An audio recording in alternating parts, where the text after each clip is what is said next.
see Mr. Burhan's back here. Understand he had a little incident with the tree. So we got changed, get him out of here early. If you have any questions, it's good to see him back to work. And with that, would you please stand and join Councilmember Larry Honeycutt to pledge allegiance followed by our invocation. Pledge allegiance to the flag of the United States of America and to the republic for which it stands, one nation, under God, indivisible, with liberty and justice for all. Let us pray. Gracious God, we thank you, Lord, for allowing us to be here again and represent our county, a place we love very much. Help us as we do the business of this county tonight, and we'll give you the praise. Amen.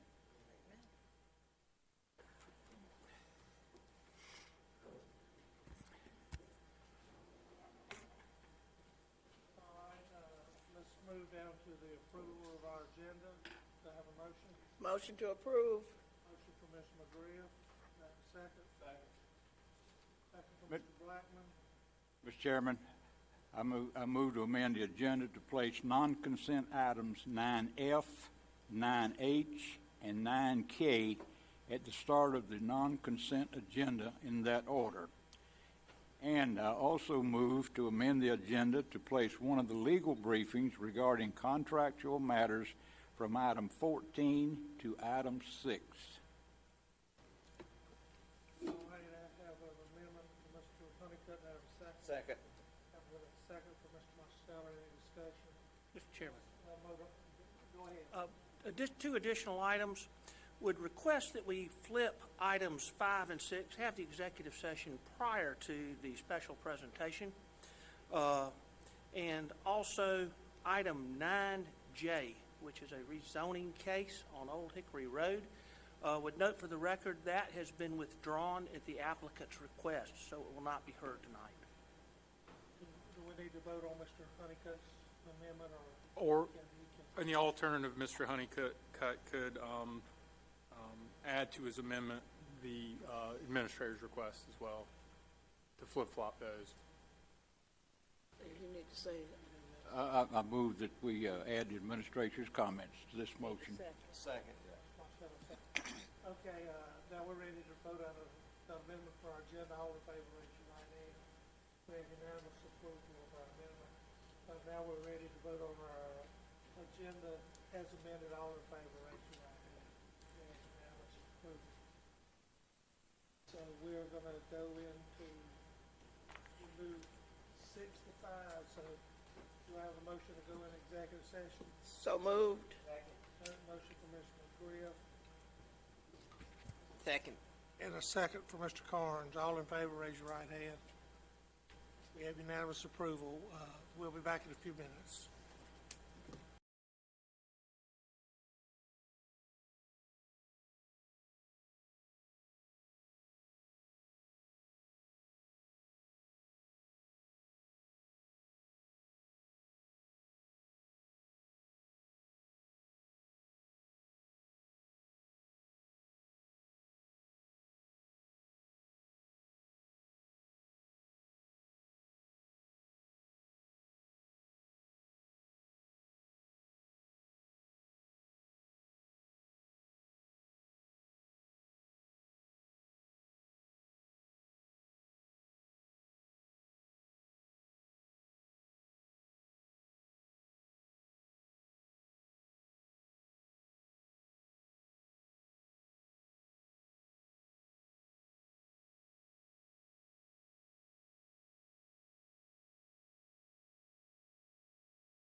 have a motion to come back out of executive session? Motion to approve.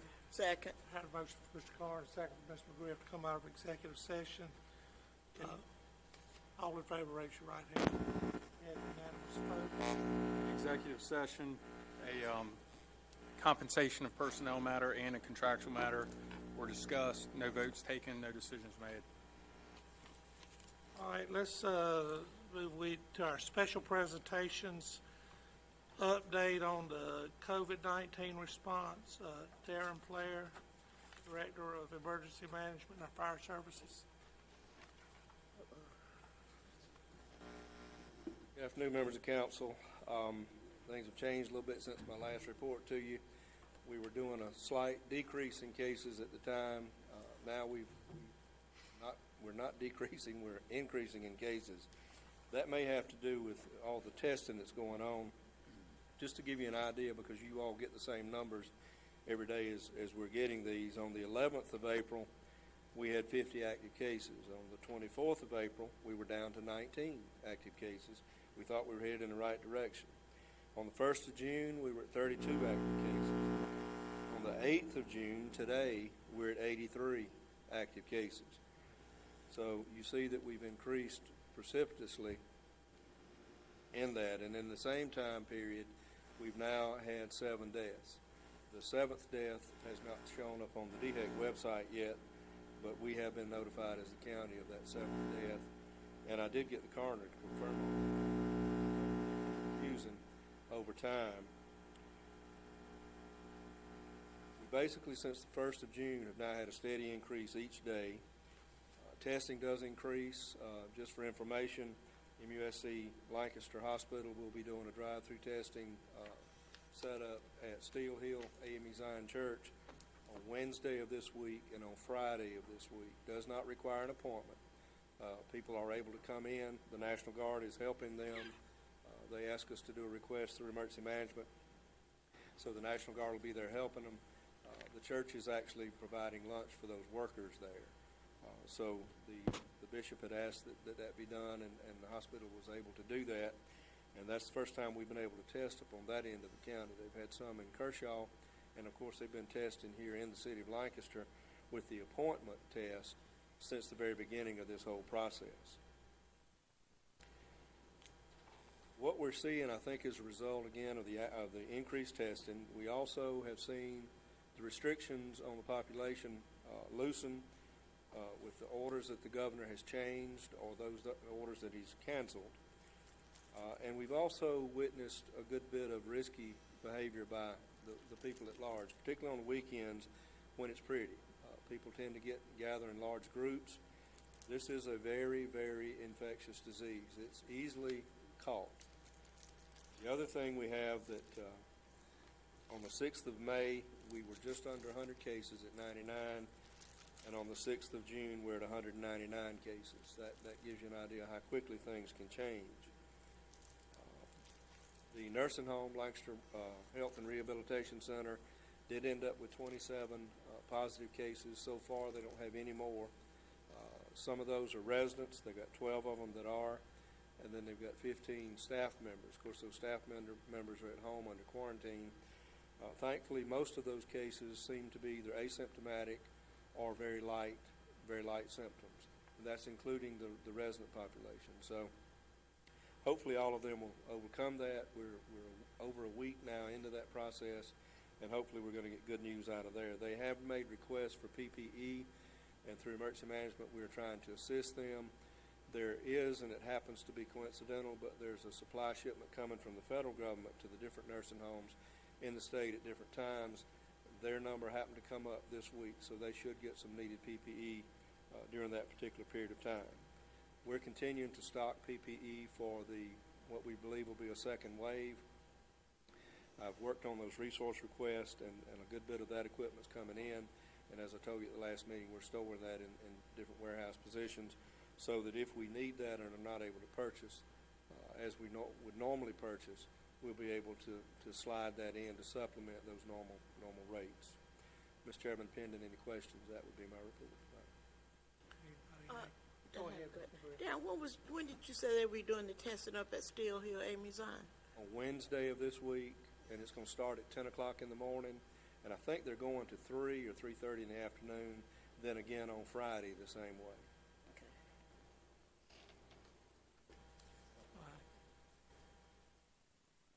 Thank you, sir. Thank you. Now we have an update on our county operations in response to COVID-19. Ms. Allison Alexander. I will be brief. There's been little change since the last report on May 26th. That's when we entered stage 2 of our operational plan. Based on the number of cases, as Mr. Player just reported, we will remain here through at least June 21st. We will review the numbers next Monday, June 15th, to see if we'll move to stage 3. Primarily what that will change for the public would be the opening of the summer day camp at the recreation centers. And then temperature checks would become voluntary to enter county facilities. As of this moment, we are advised by our insurance carrier to not do public rentals of our facilities, whether the historic courthouse or our recreational facilities. I would like to note that I asked Mary Ann Hudson if she had some information to share before tomorrow's primary. She wanted to make sure that you and all the voters do know that we have plenty of PPE for everybody who comes to vote. And at the polling locations, the poll workers have all been trained on the procedures to follow to keep themselves and the voters safe. So they will be sanitizing, disinfecting, and encouraging people to wear their masks while they're out. Please also we also are asking people to be patient as these procedures may add a little bit of time to their voting, but we want to make sure that everybody are safe, still remain safe from coronavirus as they exercise their right to vote. I'm available to answer any questions, and can certainly continue to provide information to council as needed. Any questions, Ms. Alexander? Thank you. Let's move down to our citizens' comments. Please bear in mind this is not a period of dialogue with council or a question and answer period. This is your opportunity to address council with your concerns. I ask that you address your remarks to council as a body and not to any individual council member. Please speak into the microphone, state your name and address for the record, and you will have up to 3 minutes to address council. First, we have Nick Glum. You gonna go? Okay. Then we got Don. Don, I always have trouble with your last name. Yeah, I know, it's a toughie. It's Don Potterberry, and the address is 9989 Charlotte Highway. I want to take the opportunity to address the council, and first of all, thank you all for the vote that you gave this project that Nick and his partner James is working on up in Indian Land.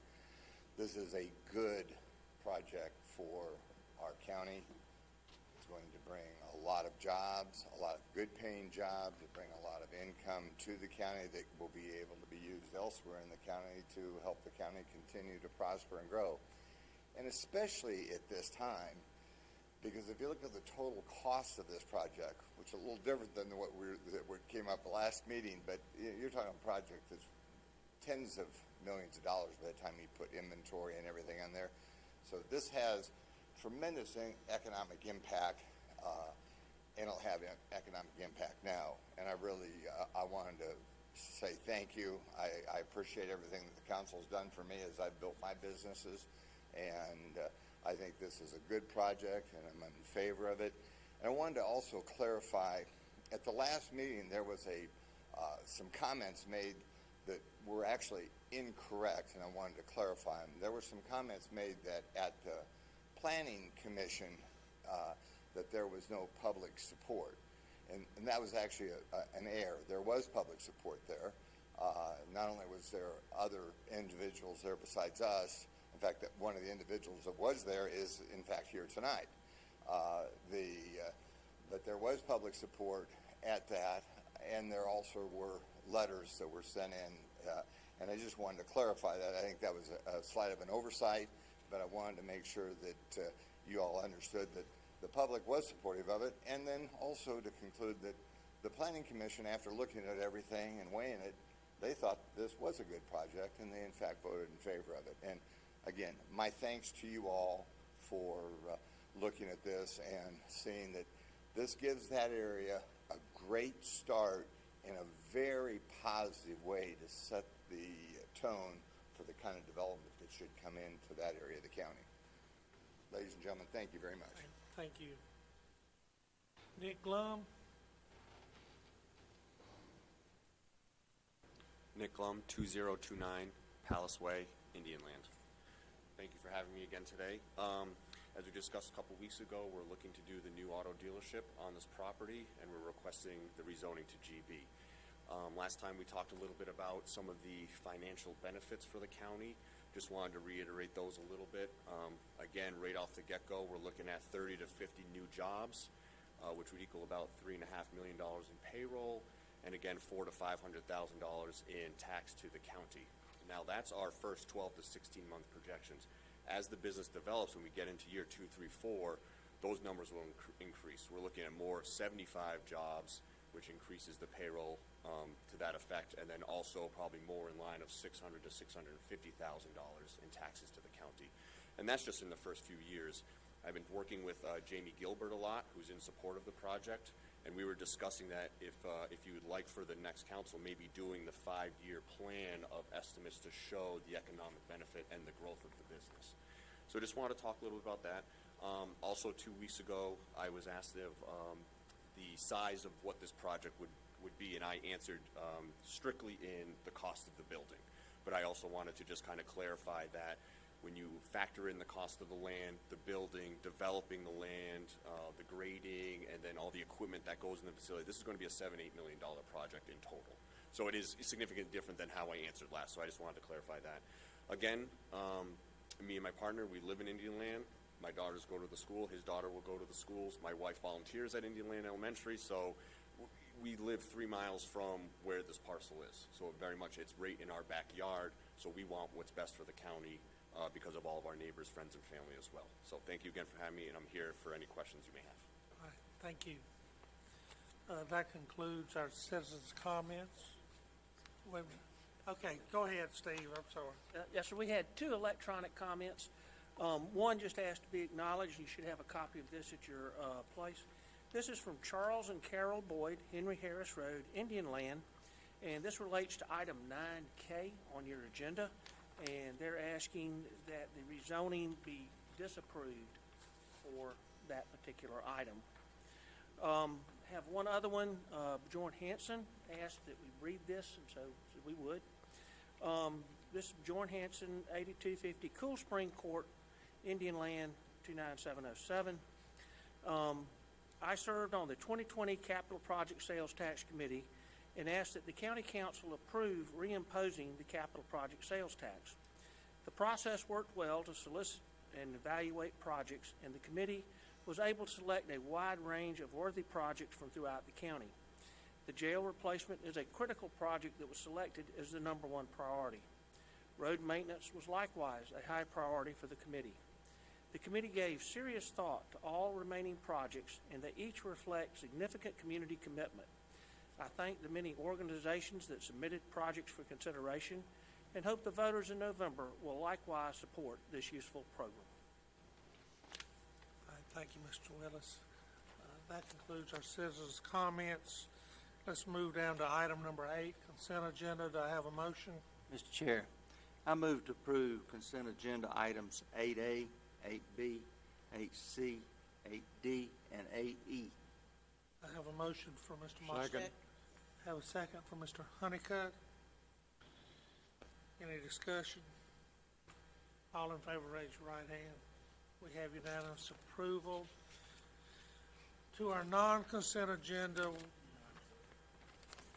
9F. We're going to start with 9F.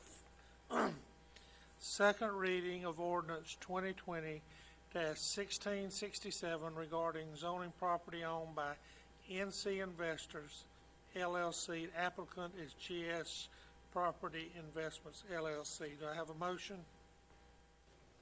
Motion to approve. Motion for Mr. Carnes. Do I have a second? Second. Second for Mr. Honeycutt. Mr. Burns. Thank you, Mr. Chair, members of council. This is a proposed rezoning of an 8-acre parcel located on U.S. Highway 521 from the low-density residential district to the general business district. As previously indicated, council passed first reading of the ordinance at its May meeting, and I have no new information to present on this case, but will make myself available for any questions.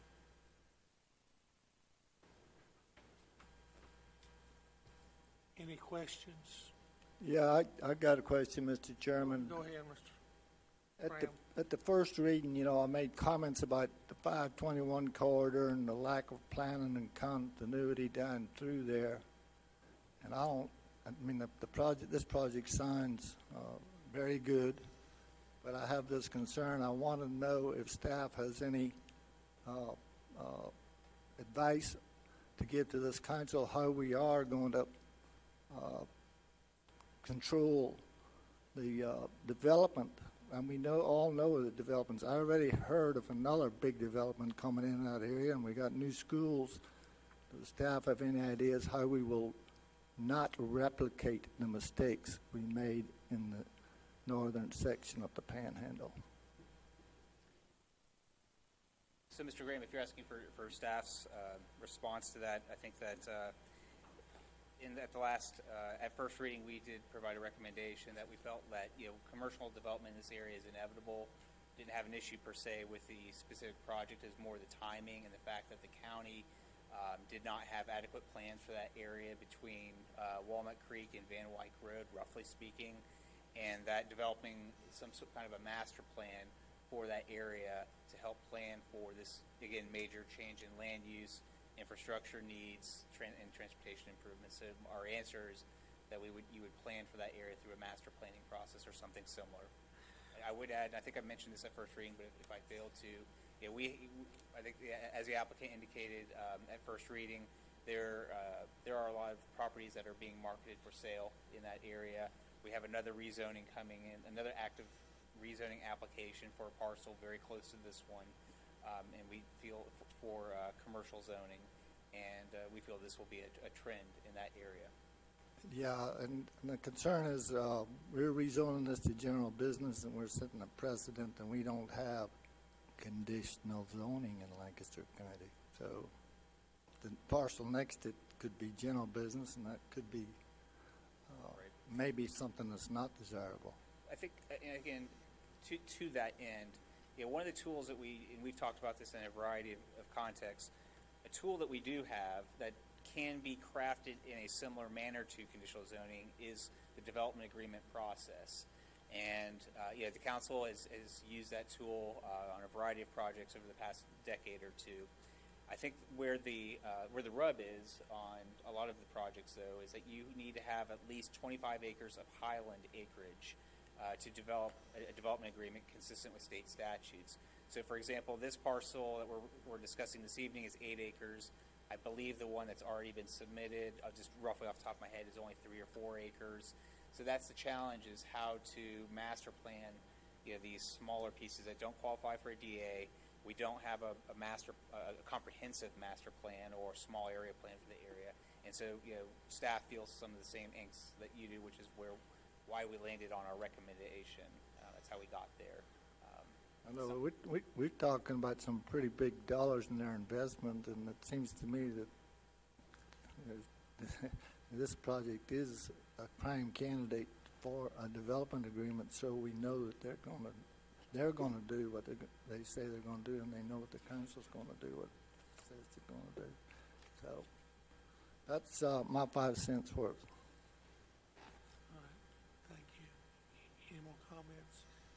If not, I think we're ready to vote. We have a motion for approval of second read of ordinance 2020-1667. All in favor, raise your right hand. We have 5 for, all opposed to the motion. Second reading of ordinance 2020-1667 passes by 5 for and 2 against.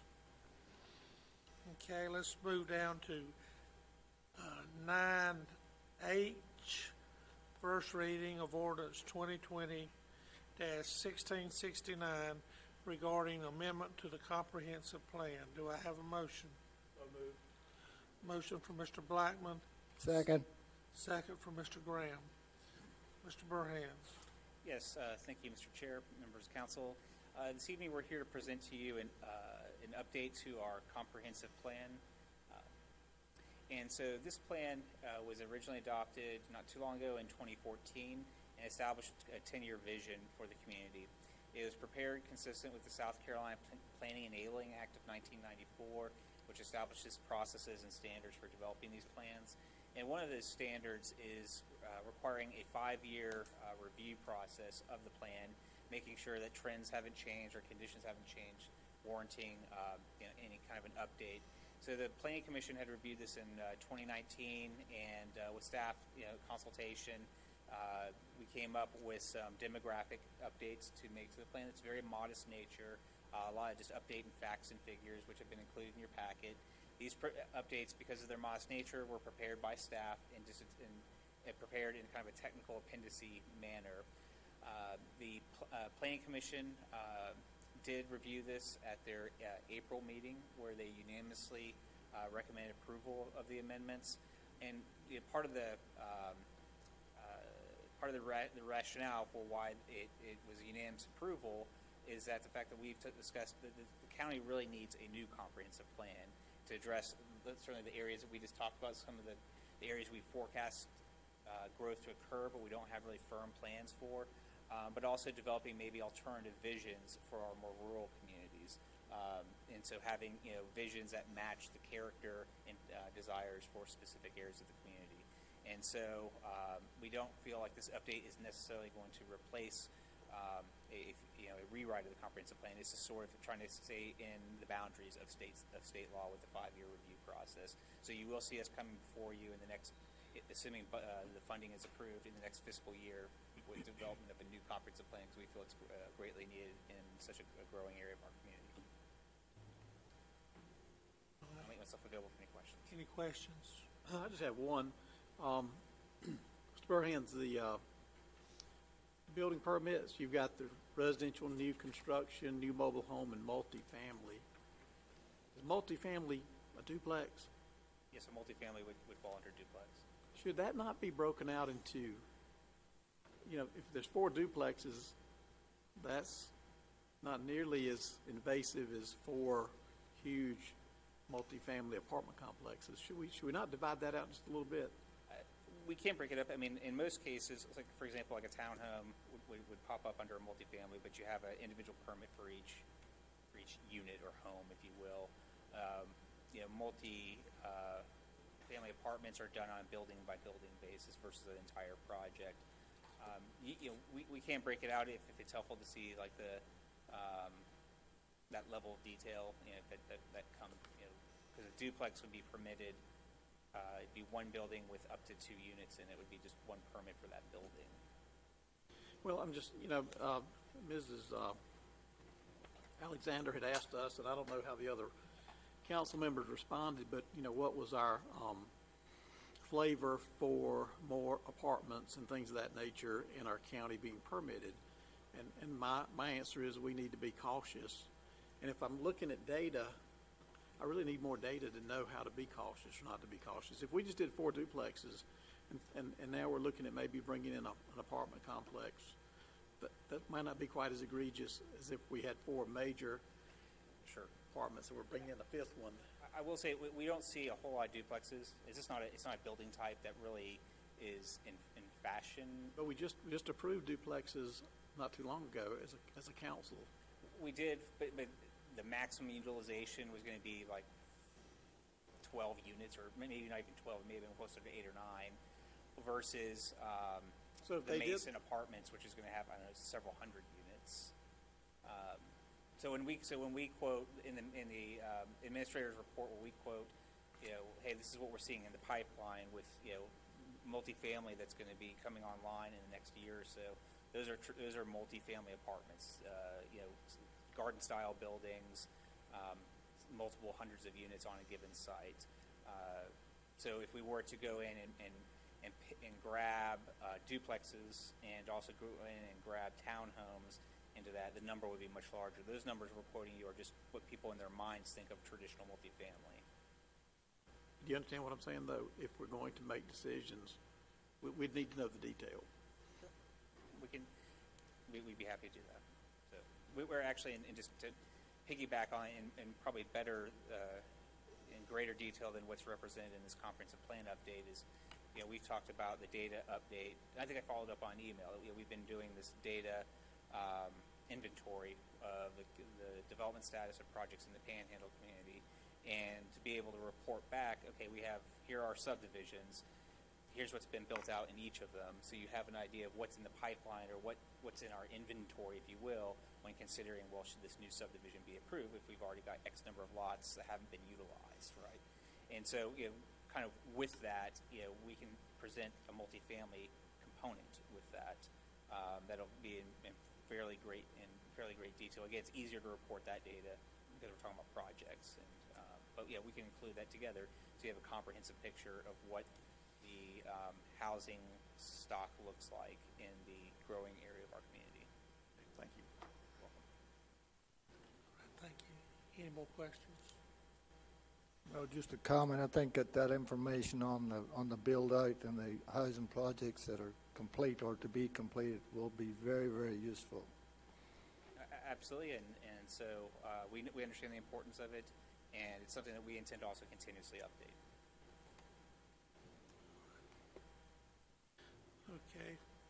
I think we're ready to vote on first reading of ordinance 2020-1669. All in favor, raise your right hand.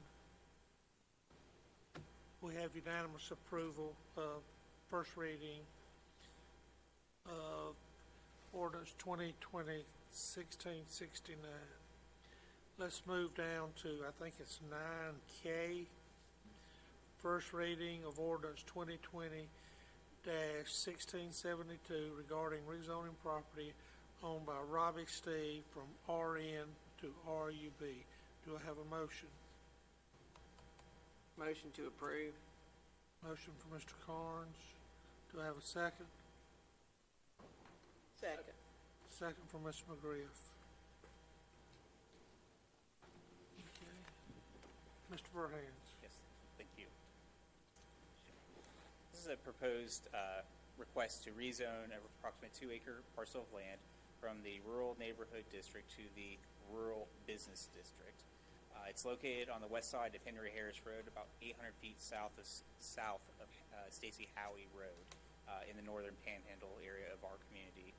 Again, the current zoning is rural neighborhood. The proposed is a rural business classification, and the intent of the rezoning is to support development of a high-performance golf cart business that takes engines and improves them and assembles them for high-performance golf karting.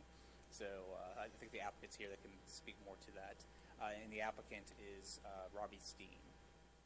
Okay, just to get everyone oriented to the subject property, the main road that you're seeing in the middle of your screen is Henry Harris Road. Collins Road is off to your left.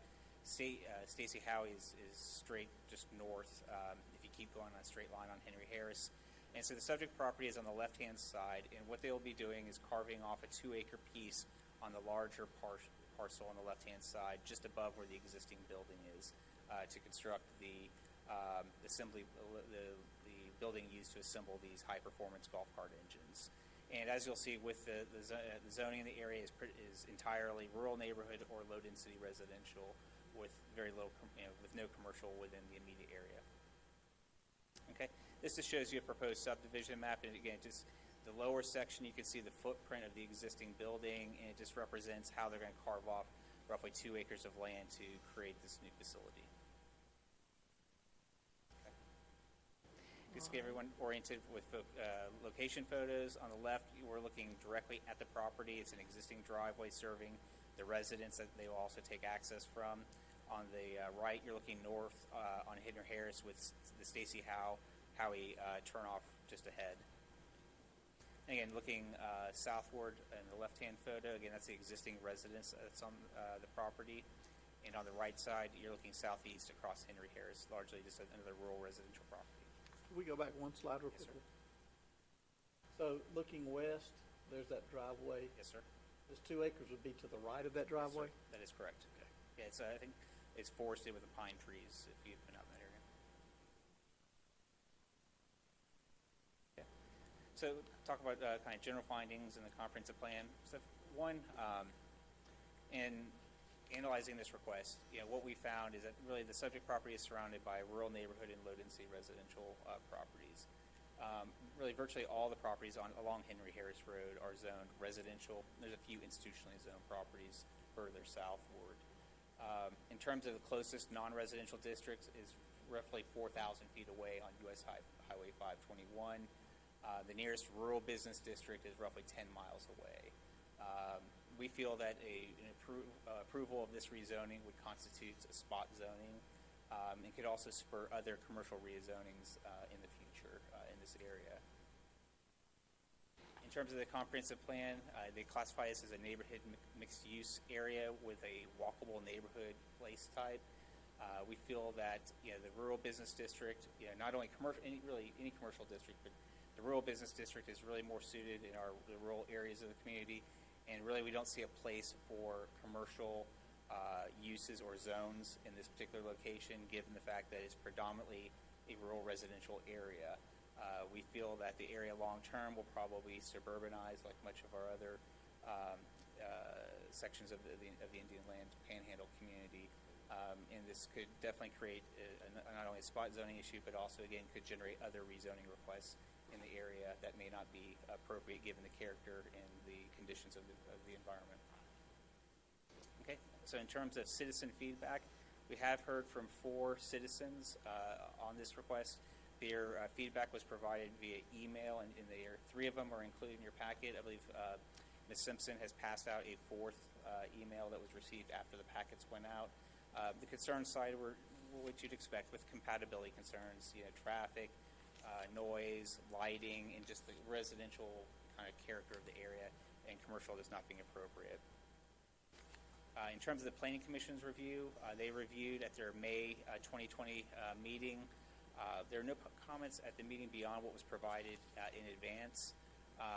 But in terms of Planning Commission discussion, they did focus on the character of the area, the isolated nature of the commercial use, or what would be a commercial use, and concerns about setting a precedent. And the Planning Commission voted 3-2 to recommend denial.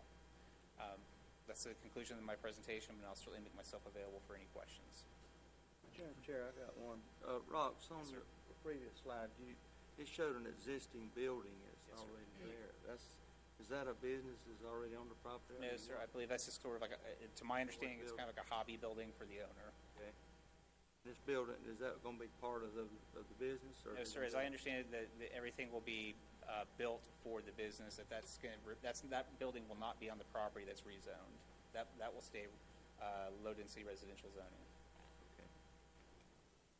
Now, in behind those pine trees that showed on the right, is that where the building's going to be? Yes, sir. Where the it will be hidden behind those trees in there. Is that? We haven't seen plans of where specifically the building will go, but it will go in the area where the pine trees are. But that doesn't mean the pine trees are going to stay there. I would have to believe some of the pine trees would have to be removed. Mr. Chairman, question for Rox. Go ahead. Rox, the Planning Commission voted 3-2 to deny. What is the recommendation of the Planning Department? So the Planning Department's staff recommendation was also to recommend denial as well.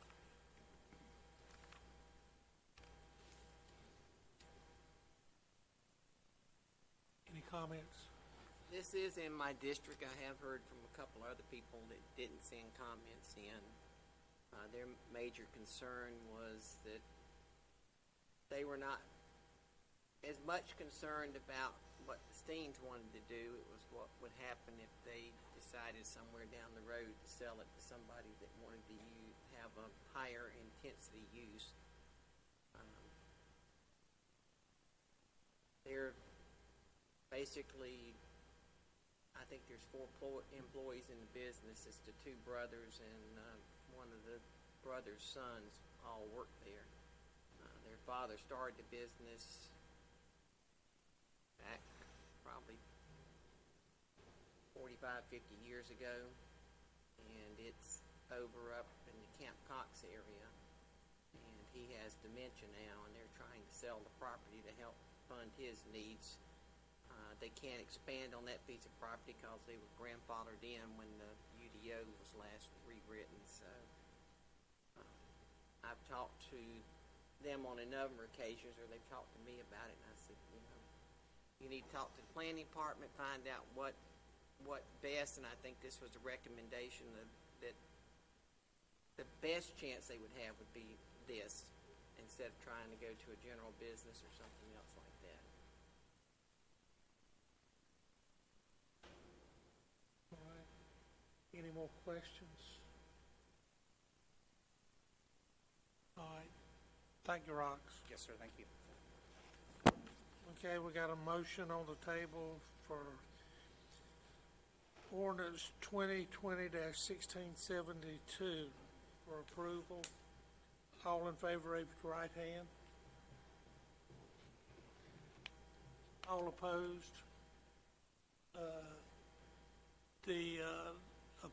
It fails by a vote of 5-2. 2 for and 5 against. All right, let's move. Okay, we're going to move back up to the top of our page.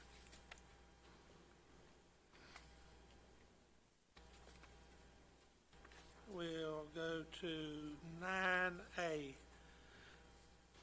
public hearing and third reading of orders 2020-1656 regarding suspension of fee agreement, job creation, and investment requirements for 2020.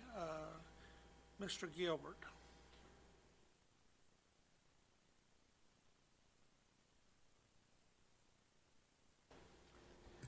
Thank you, Mr. Chairman, members of the council. Tonight before you is the third reading for this item, which we brought to you in response to the COVID-19 and the impact it was having on businesses throughout the county, the state, the country. 2020 is certainly a truly unpredictable year, and as a county and as the Economic Development Department representing the county and working with our business community, we felt it was important for those businesses in which we have incentive agreements that depend on job creation and investment for this year to try to assist them. And the best way we think to do that is for 2020 to say we're going to suspend the job creation and investment requirements for this year. And so this agreement would suspend what is required for those businesses as we look back for this calendar year. It impacts most companies in the next year, taxes for 2021 when they get their bill, and we do the look back of what they had in 2020. And because of that, we're just very uncertain of what those conditions will be for a lot of businesses. We're optimistic with the jobs report that came out this week nationally, that things are looking good. We're optimistic that the weekly filings for unemployment that we saw for Lancaster County for this week was good, or actually for the most recent week. So before you is this agreement that would again suspend the job creation investment requirements for 2020, and I'll be happy to take any questions you may have about it.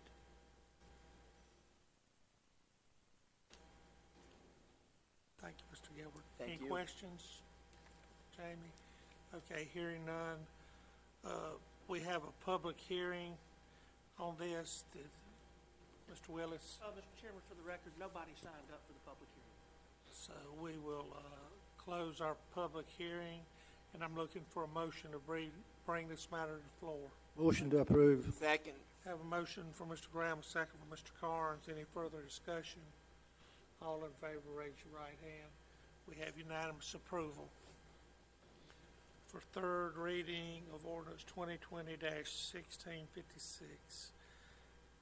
Let's move down to 9B, public hearing and third reading of ordinance 2020-16 regarding authorization of the fee agreement with Project Strawberry.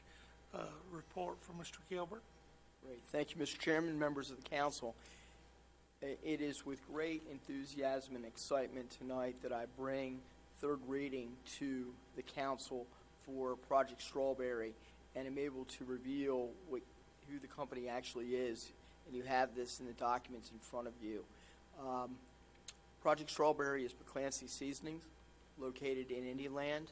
The company has been in Lancaster County since 1983, so they've been here for almost 40 years, and they've been a great company in terms of their creation of jobs, investment, and actually involvement in the community. As you see some things that they've been involved in, like the Chili Festival that has been taking place up there.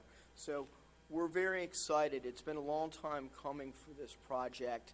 As you know, it started almost 4 years ago with some issues related to the zoning in order to get to where we could actually have an expansion of their facilities here. So what is in front of you tonight in these documents contains the legal entity name of McClancy and some of the other businesses in which names in which they operate. You also now have the job numbers filled in, that there will be 108 new jobs created by the project, an investment that will be close to $9,450,000. And as we worked with McClancy, and really this started taking shape maybe in the last year and a half as things started looking more positive related to the zoning issue with the project. It's always been clear to me in working with McClancy and Reed Wilkerson, who is here tonight, that the company wanted to remain in Lancaster County. They've been here a long time. Over half of their employees live in Lancaster County. And for an Indian Land company, that really is something to really be amazed at, because if you know, as we've talked before about our companies up in Indian Land, because of that location, if we have a percentage of 30% or higher of employees living in the county, that's pretty high. And to be over 50%, they've done a great job of recruiting locally. And again, in the discussions I've had with Mr. Wilkerson and his team, they wanted to remain here, but obviously with the zoning issues that were in front of us, they had to take a look at what other options may exist. And those other options included locations here and outside the county, and that's the reality. But Mr. Wilkerson made it clear his heart was here with Lancaster County, and we sensed that from the beginning. And so what we were able to do is put together an incentive agreement that works for both the company and for Lancaster County. And so there are two items you'll see in here related to those incentives. The first item is related to the existing real estate, the real property, the personal property, meaning the land, the building, the machinery and equipment at the two facilities. Let me say that 37 years here and expansions over that time, McClancy has never had any incentives approved by Lancaster County. They've never asked for any incentives. And so what we're recommending the council approve for this project, again, 108 new jobs, $9.4 million of investment, is to take that existing investment here and treat it as if it were under a fee in lieu of tax agreement. And the way we want to do that, and this is different from what we had in the first two agreements and ordinances that were in front of you, is to make it simple. Instead of trying to go down to a 6% assessment on that and provide a millage rate of what we have today, it's to provide just a flat-out credit of 42% over 20 years. That addresses it. It puts it as if it were under a fee in lieu of tax agreement. The second item is related to the expansion itself with the new investment and the jobs. And what we're recommending there is, because of the high investment, we're able to put that in under a fee in lieu of tax agreement. That would be 6% assessment for 30 years at a fixed millage rate of 325.4 mils. In addition to the fee in lieu of tax agreement, because McClancy is an existing industry and located in the Indian Land area, they do qualify for the enhanced credit, and they qualify for the term of 10 years.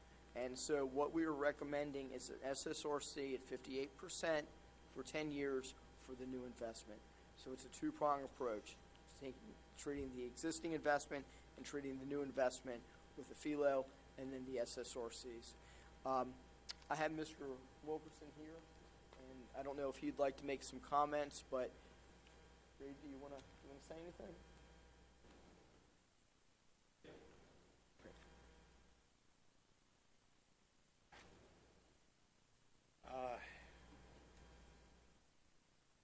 Council Chair, Councilman, y'all all know me, most of you. Been here before.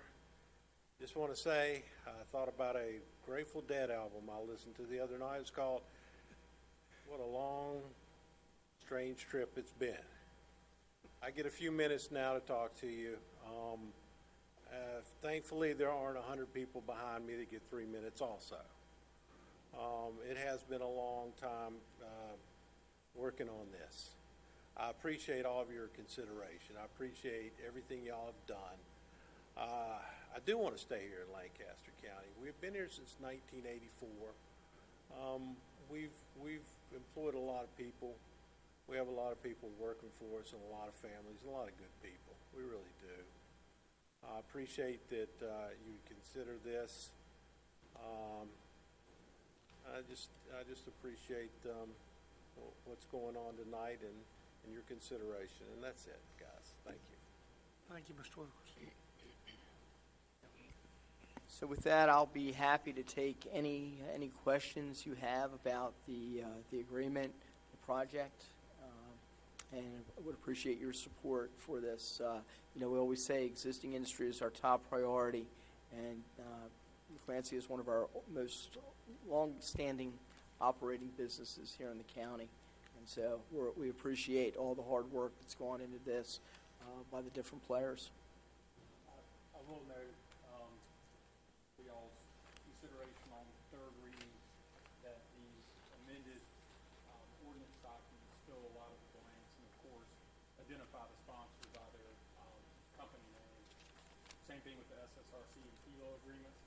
So if these were to meet with your potential approval tonight, someone would need to make a motion to substitute and amend with the current version of the ordinance as well as the exhibits. Mr. Chairman, I make a motion to amend. Wait. All right, sorry. I'm just Okay. Any questions for staff? I'll go ahead, Mr. Mr. Chairman, note for the record, nobody signed up for the public hearing. Okay. Any questions for Mr. Gilbert? Thank you, Jamie. Thank you. If anyone would like to speak on this matter, please come forward. Seeing no one would like to speak on this, we'll close our public hearing, and I'm looking for a motion. Motion to approve. Second. Have a motion from Mr. Graham and a second from Mr. Mosteller. Any discussion? Well, Mr. Chair, Go ahead. I have a discussion concerning the third reading, and I hate that the second reading got by me with the non-consent agenda and a consent agenda, and I was not able to comment on it. Usually with a company like McClancy and incentives, I would be overwhelmingly in support of that.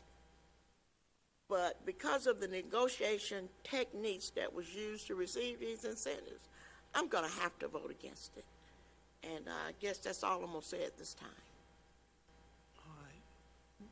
Did you have a, Mr. Chair, I got a question. go ahead. Mr. Chair, this is an existing company with no incentives, as Jamie said, and incentives has been given to solar farms in this county with no jobs. This company's bringing hundreds of jobs. They're bringing another 100 here and already have 100, whatever. I mean, this is textbook for tax incentives to these people come in and give them incentives for jobs and all they do for this county. So I totally support this. All right. Mr. Chairman, Go ahead, Mr. Carter. I'd like to say that McClancy is one of those companies you'd like to have in your county. For the majority of the time that they have been in the county, I would call them a quiet company. Nobody really heard about them. They did what they were supposed to do. They paid their taxes. They provided employment to the citizens. We had a hiccup a few years back that sort of brought them out of that quiet mode and right into the public view.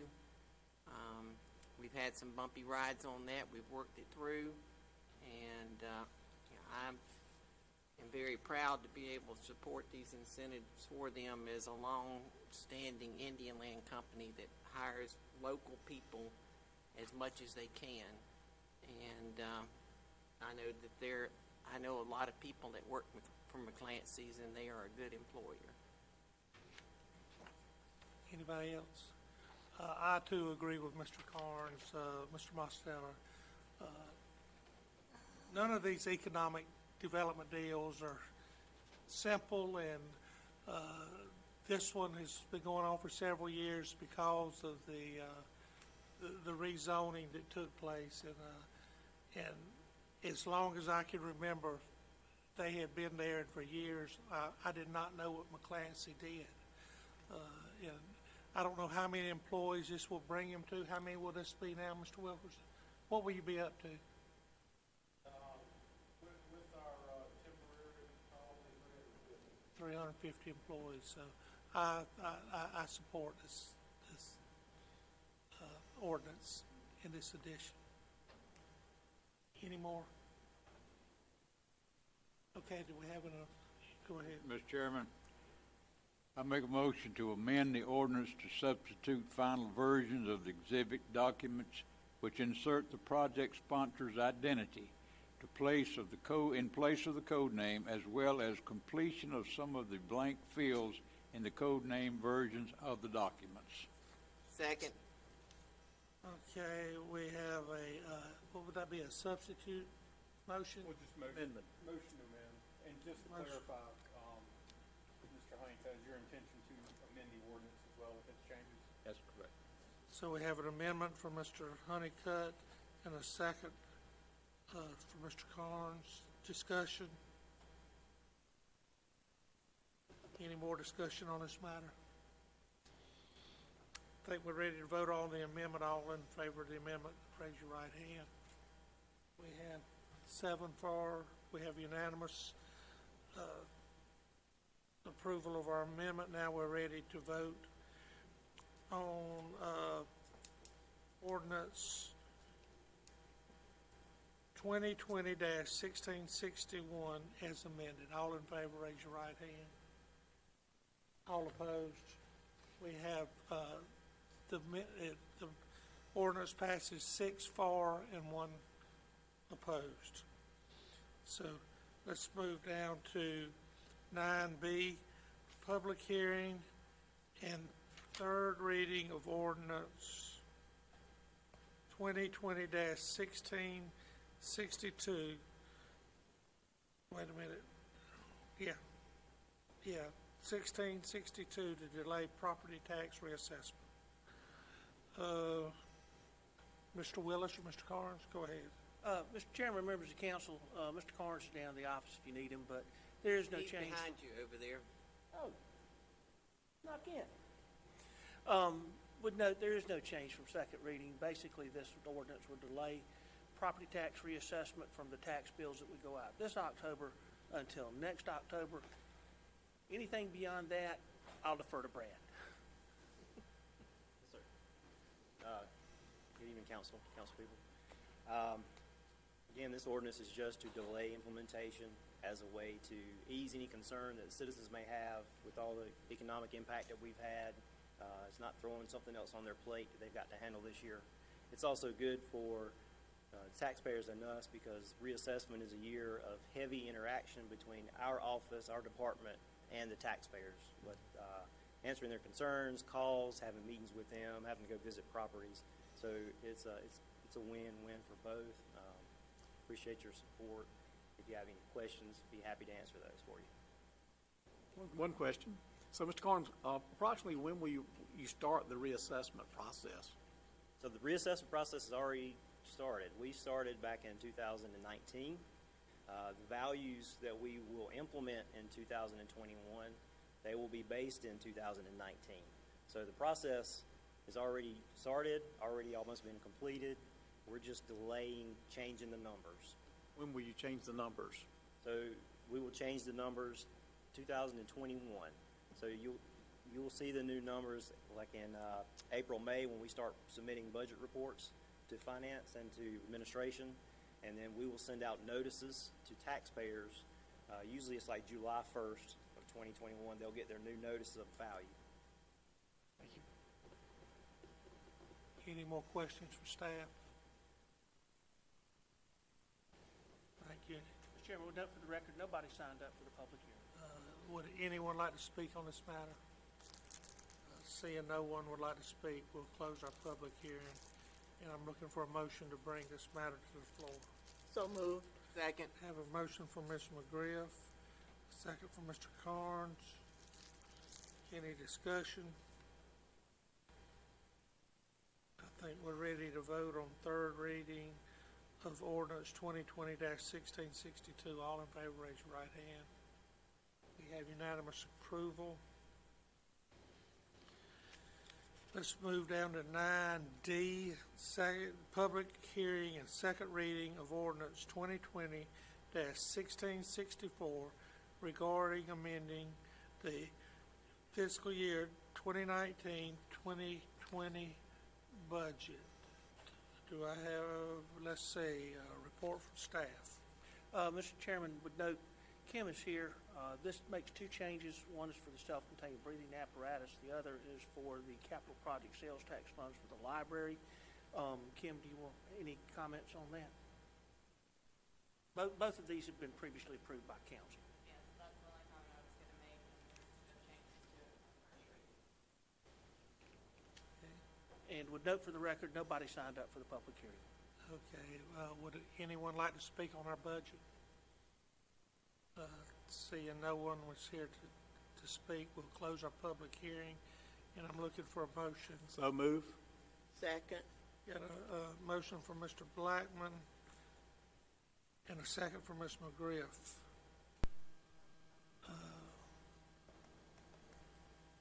Mr. Willis or Veronica or Kim? Nothing else?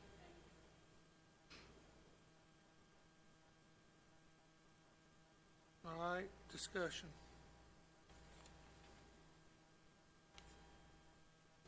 No discussion.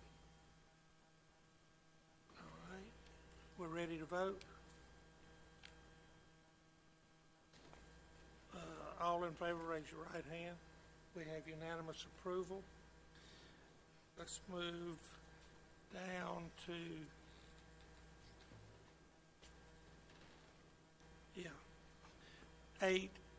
9E, public hearing and second reading of ordinance 2020-1665 regarding approval of the fiscal year 2021 budget.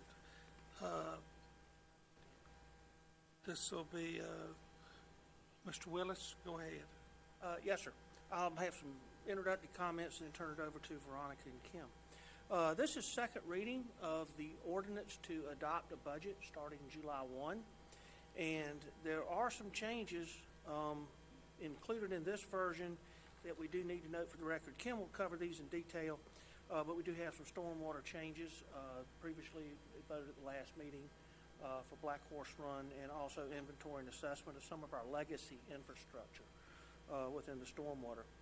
We have a $2.3 million carry forward for a regional sports complex. It won't be able to be completed prior to June 30th. We did have an increase of $220,000 as reported at the last meeting for liability insurance. That was something that was not anticipated. It's something that occurred, again, because of the national reinsurance market. The one thing I would note moving forward, based on some reports coming out of what Congress is likely to do with some of the qualified immunity for law enforcement, I don't think that's going to be the last major increase we've seen. And again, this is something driven by the national reinsurance market. It's not anything on the local level. Certainly nothing our sheriff's office has done.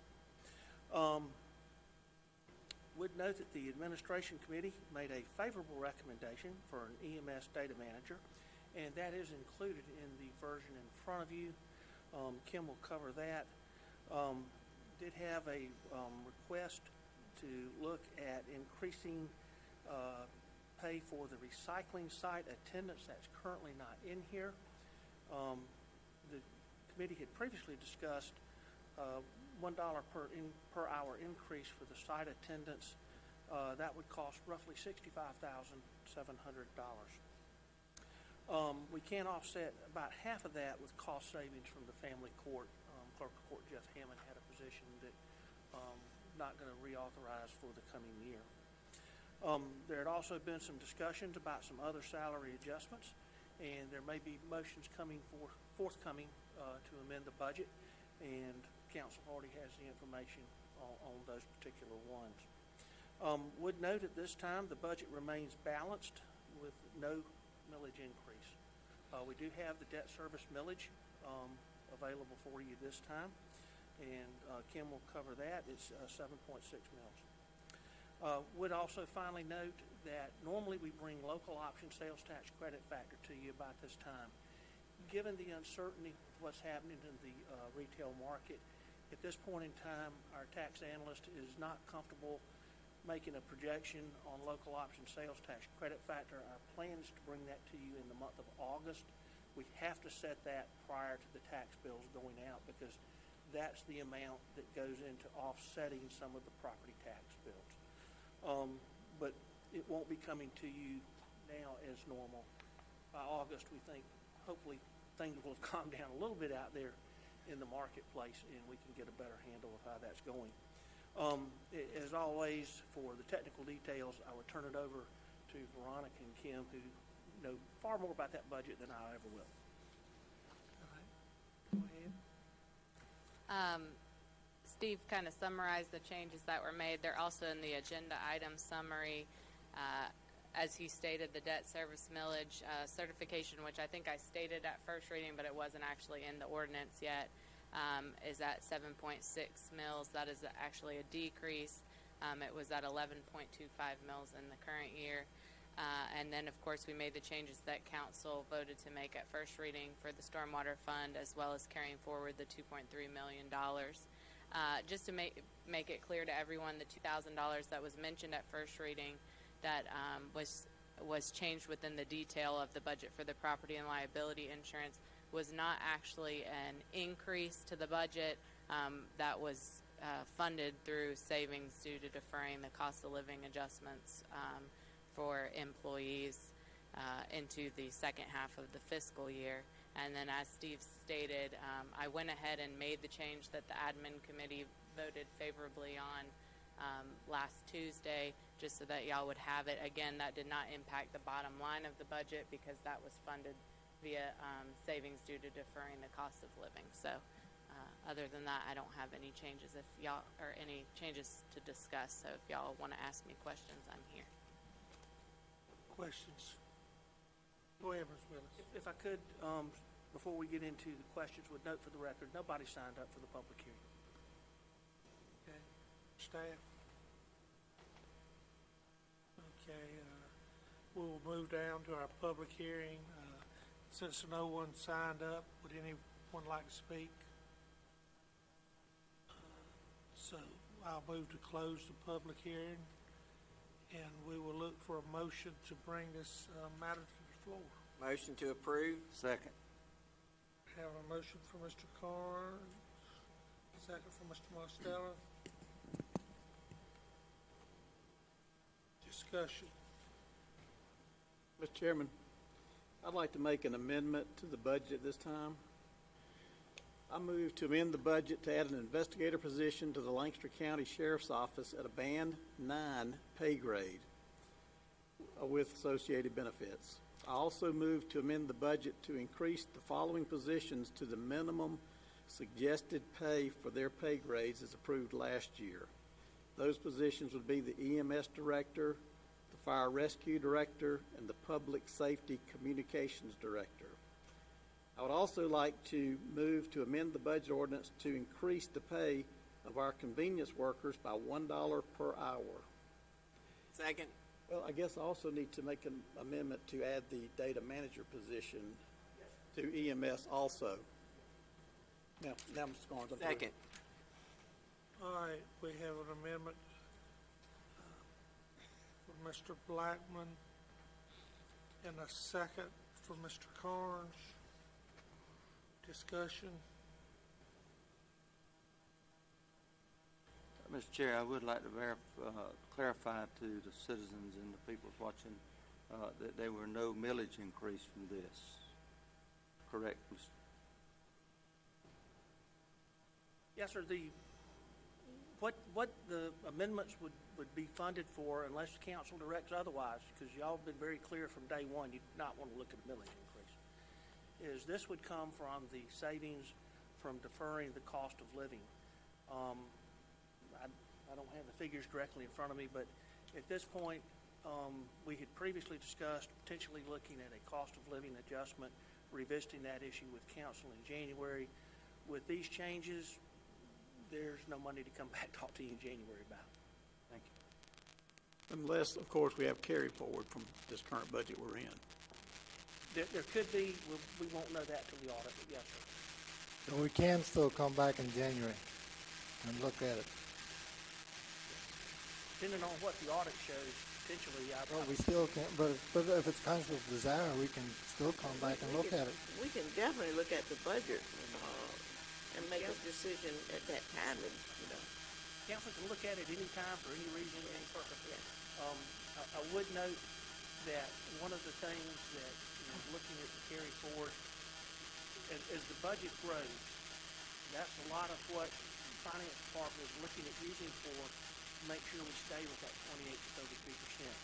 How much of that may be available until we have the audit, simply can't tell. Just a quick item to note, I did include language in the ordinance this fiscal year, and it does state we will come back to council the second half of the fiscal year to review, so we can certainly have a discussion then, and I won't change that. And I do want to make a comment concerning the convenience site workers. And I know $1 an hour is not much, but at least it's a start, and we do recognize that we need to continue to look at certain positions to make sure that positions they are given pay according to their duties and conditions that they work in. Any more discussion? We have an amendment we need to vote on first from Mr. Blackman. All in favor of the amendment, raise your right hand. We have unanimous approval. Any more discussion before we vote on our budget, second reading? So we're ready to vote on second reading of ordinance 2020-1665 as amended. All in favor, raise your right hand. We have unanimous approval. Let me see where I'm at. Let's go down to 8G. Second reading of ordinance 2020-1668 regarding approval of an easement to Greenway Square Retirement Community, LLC. Do I have a motion? Motion to approve. Who was that? Second then. Mr. Graham, a motion for Mr. Graham. That was the same time, second for Mr. Honeycutt. Mr. DeBose. Members of council, this is a easement over and across the front of the Delaware Library to provide access to the Greenway Square Retirement Community. This access easement is mutually beneficial to the county. It's supported by the planning department because it provides for circulation that does not have to get out of the main thoroughfares. Nothing has changed from first reading other than slight amendment of the existing drawings, allowing more space for the temporary construction that we need to occur out there before the permanent easement becomes effective. So if this ordinance still needs to be approval, I believe there needs to be a motion to amend or substitute the new exhibit D, which is already in the package. Discussion. Questions? Got a question on that. Is the retirement community gonna give up any land out there to continue the road for stuff on down below them to be able to tie into that? I believe planning and our UDO encourages this connectivity off the main thoroughfares. With further development further down the road, I understand that it would be planning's desire and intent to try and get this connectivity to keep going. Whether that becomes a practical reality or is feasible is another question. At least in this instance, again, it keeps those trip counts from entering our main roadways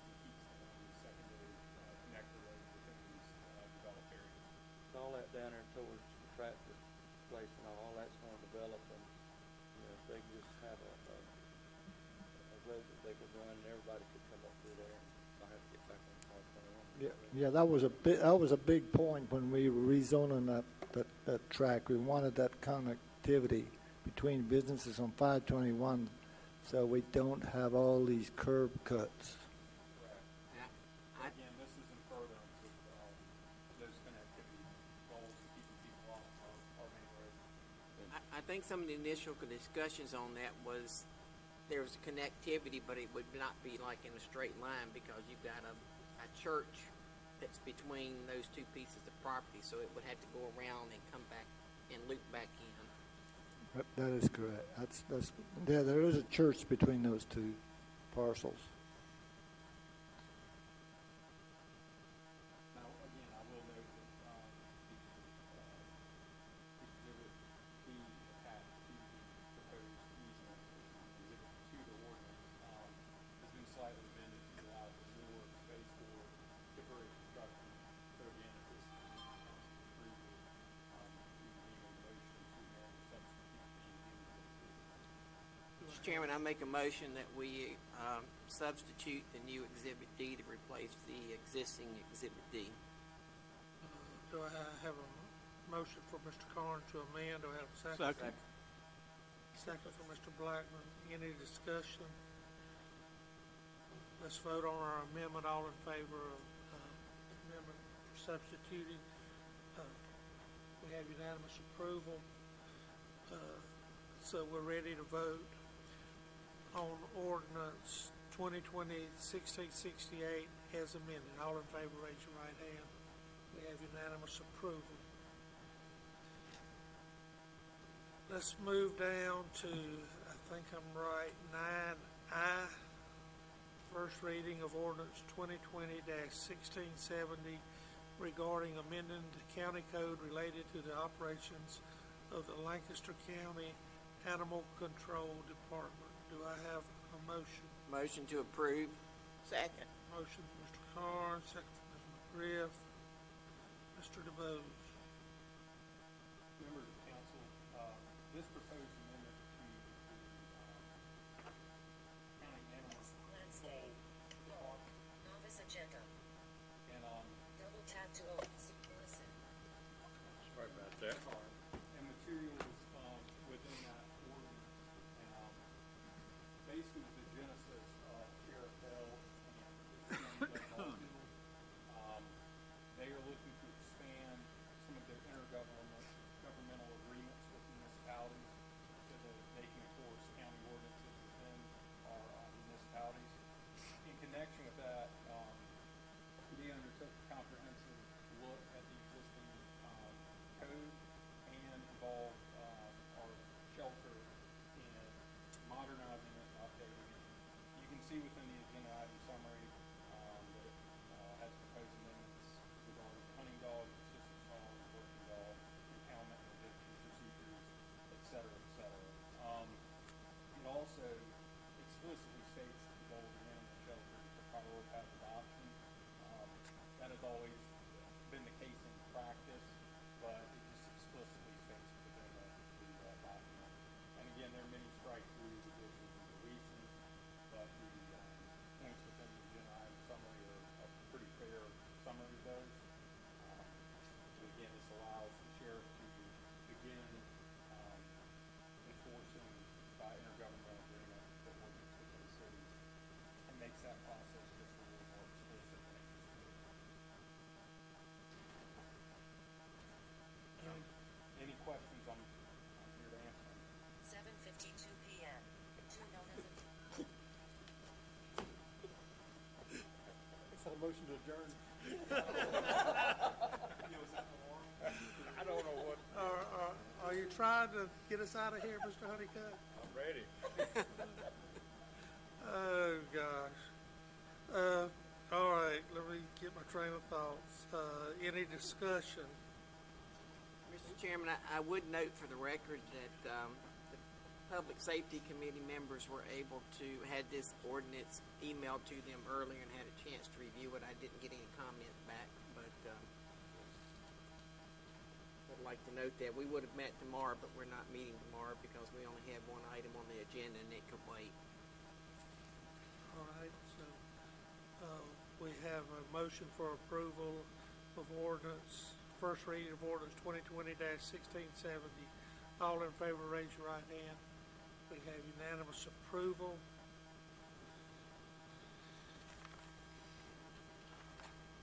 And I think we're down to 9L, first reading of ordinance 2020-1673 regarding reimposition of the Capital Project Sales Tax Act. Do I have a motion? So move. Second. Motion for Mr. Blackman for approval. Second for Mr. Carnes. Mr. Willis, Mr. DeBose. Mr. Chairman, you have the ordinance before you. This would be for the second reimposition of the capital project sales tax. It would basically be capital project sales tax number 3 for Lancaster County. Certainly want to commend the sales tax committee for the work they did. We had a very robust public hearing session set up, and then the virus hit, and so that kind of went out the window. But they did hear from in person from all of the applicants. Had a task I do not envy. They had fantastic projects, and they didn't have enough money to fund every single project. So they had to make some very difficult decisions. Would note that the ordinance coming to you tonight will be amended on second reading. The body of the ordinance is set, but Franny wanted a little time to make sure she had the ballot question for the projects worded correctly. So that will be coming back to you on second reading. I would note that Mr. Dees is here, who chaired the Capital Project Sales Tax Committee. With council's approval, I'd like to ask him to come up and just briefly talk a little bit about the Sales Tax Committee and the projects that they're recommending. Mr. Dees?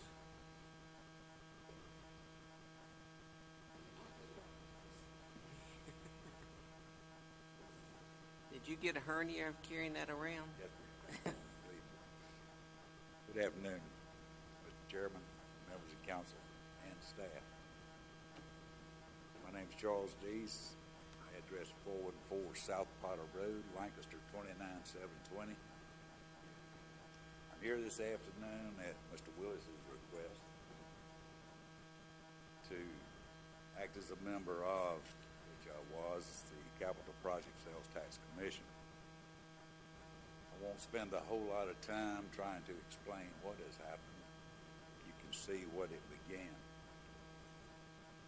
We met January 8th, brief session to organize, and heard from our Mr. Willis and our attorney on some legal matters, and again on January the 22nd to hear from Ms. Franny Heiser and Mr. Willis again on criteria, process, things that we needed to know before we got too deeply involved. Between then and March the 4th, we received the first 2 of 23 applications. Anybody that wants to read those is welcome. We also, at that meeting, set the dates and times for additional meetings, public forums in the 4 areas of the county that, due to the envious and the unknown COVID-19, we didn't get to have. Much to our regret.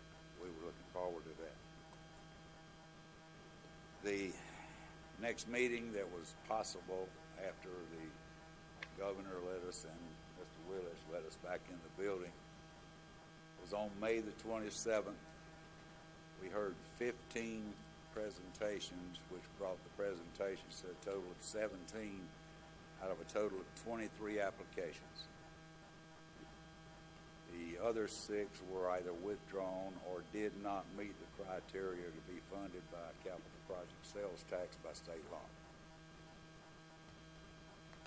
This brought us to the last day, which was May the 28th. And that dais and several of the seats in this room were filled with magicians. They converted this to one sheet of paper in less than 4 hours.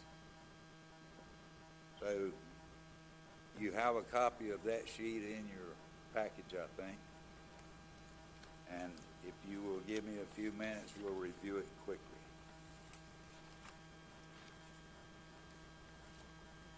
The Sales Tax Commission met, read, and talked. I think I had something like 36 or 39 emails.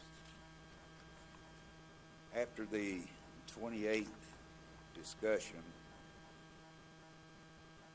the items before you are what we decided on.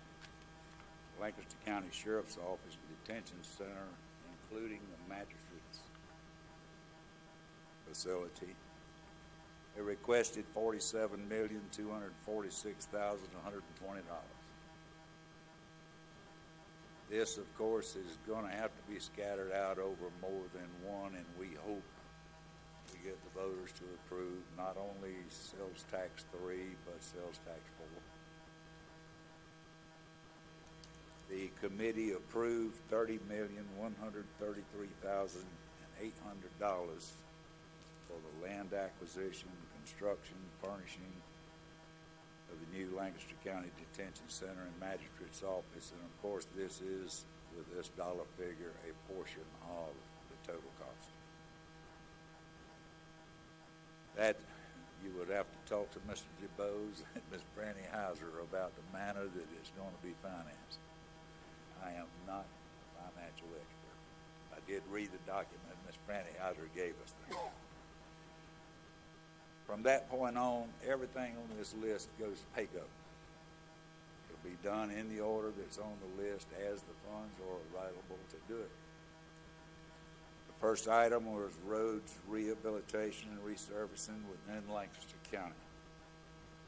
The request was at $34,018,650, approved $13,229,719.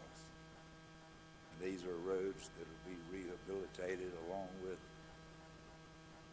our own public works, CTC, and SEDOT in the county. Next was the Lindsay Pettis Greenway. They requested $8,109,792 to complete the second phase of the Greenway.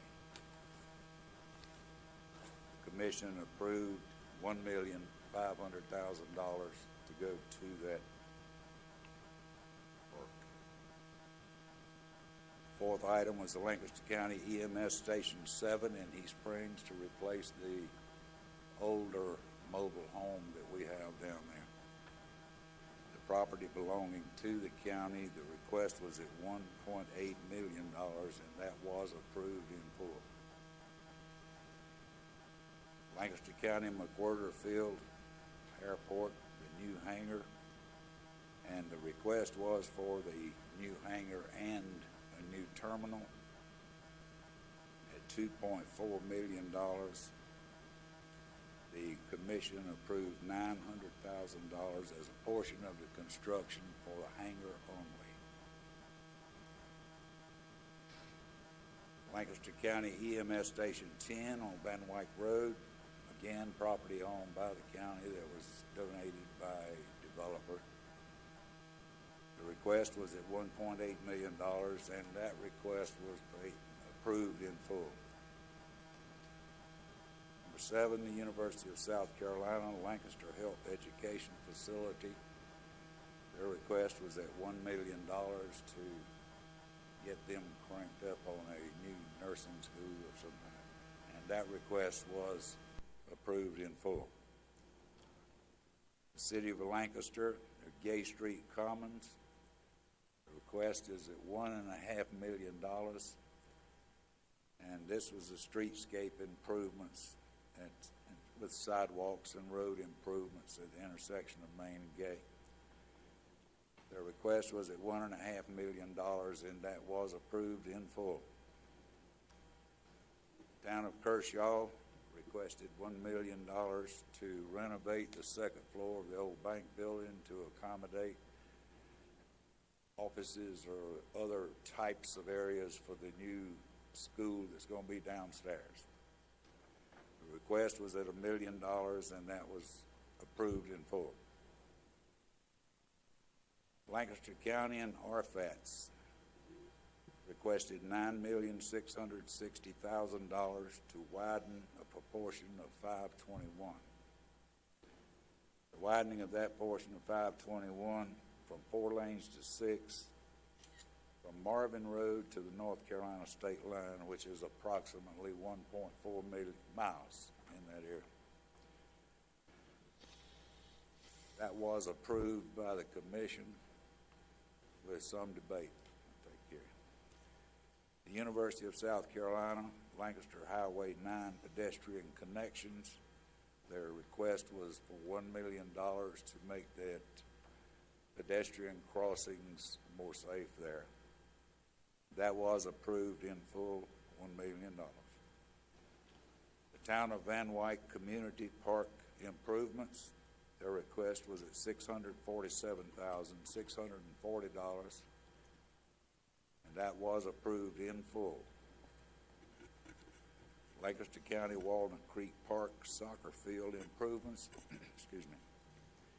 The original request was at $1,854,200, a portion of which was for new lighting on all the ball fields, plus the artificial turf on the soccer fields. The lighting for those fields was not allowed with capital project sales tax funding, so the resulting amount the commission approved was $1 million to do the soccer fields.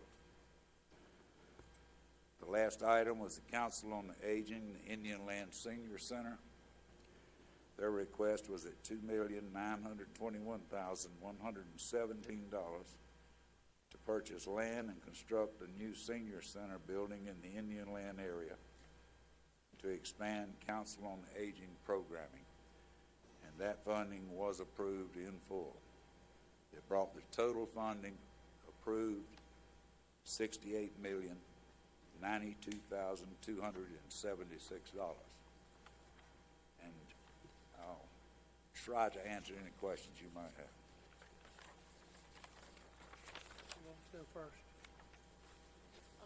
Could John explain to us Okay, what we can and cannot say? So, I think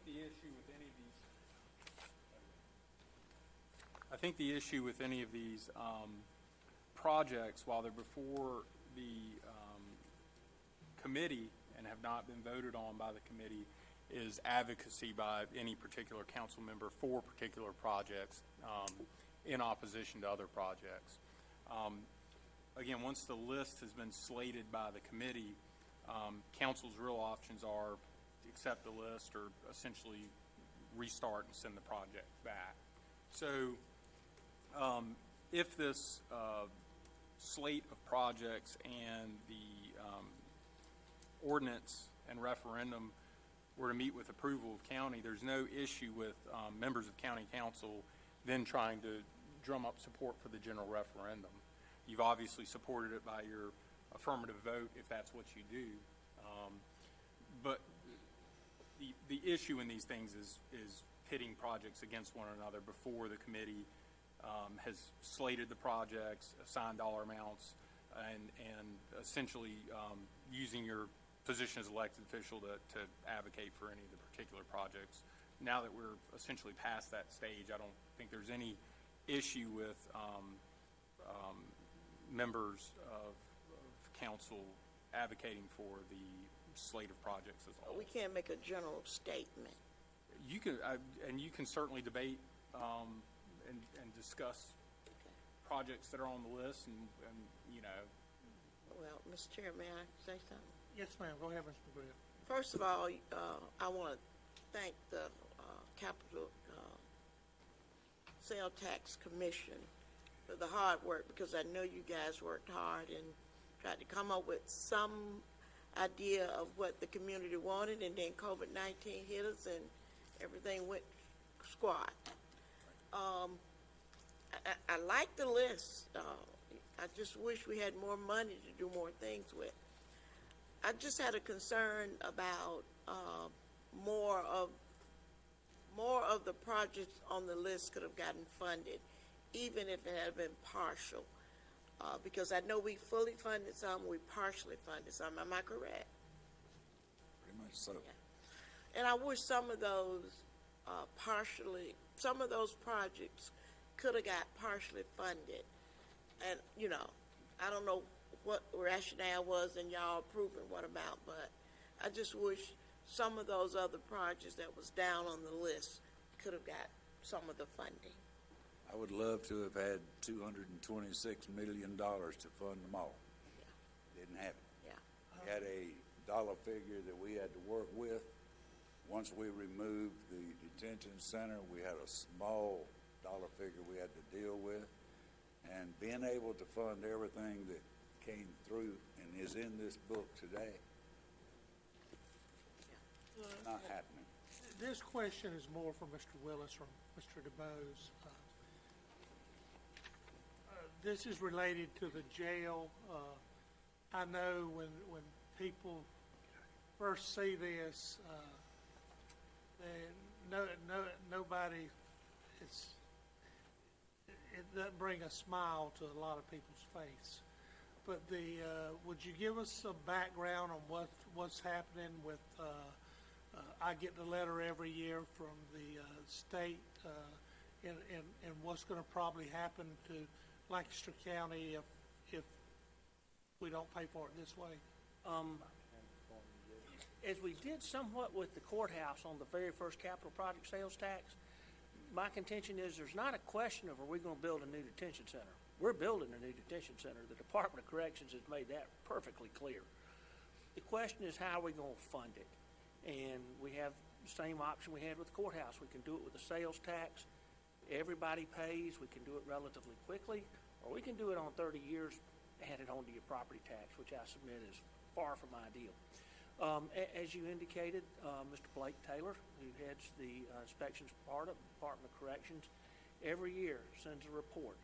And this past year actually made a visit up here and made it quite clear.